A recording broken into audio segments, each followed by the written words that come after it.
Düzgün rakamlar.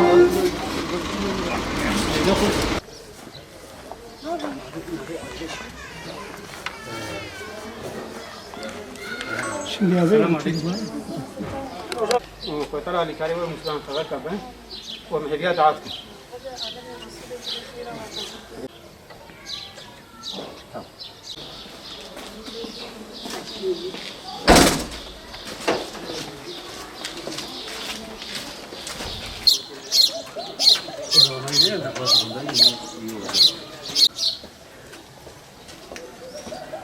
السلام عليكم. عليكم السلام. وجزاك خير.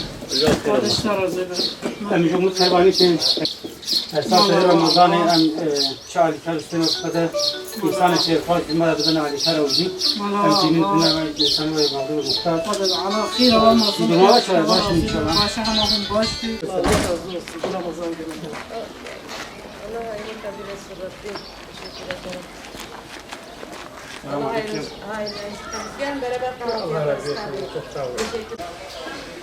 السلام عليكم. وعليكم السلام ورحمة الله. وجزاك خير.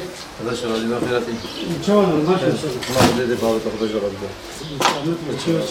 الحمد لله خذ جربه. Umut Kervan'ı Dernekten bize Ramazan koli getirdiler. Böyle çocuklarımı yiyeceğiz. Allah hayırlarını kabul etsin Rabbi.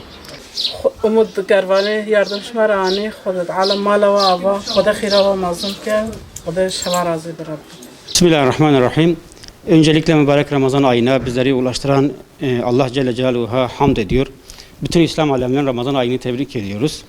Bizler Umut Kervanı olarak Batman'da kurulduğumuz 2005 yılından beri her zaman mağdur ve muhtaçların umudu olmuş.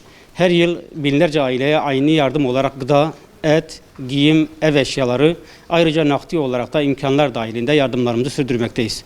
Bugün hem Ramazan ayı olması hem de içinde bulunduğumuz Covid-19 salgın hastalığından ötürü işinden aşından olmuş kayıtlarımıza mevcut muhtaçlara yönelik yardım çalışmalarımıza yoğunlaşmış. İl Valiliğimiz bünyesinde oluşturulan Vefa Sosyal Destek Grubu koordinasyonunda mağdur ve muhtaç 450 aileye sosyal mesafeye riayet ederek gıda kolilerini ulaştırdık. Bu kolimizin içinde temel yaşam malzemeleri olan sıvı yağ, pirinç, bulgur, mercimek, salça, şeker, çay, makarna gibi malzemeler bulunmaktadır. İçine girmiş bulunduğumuz mübarek günlerden hakkıyla istifade etmek gerekir.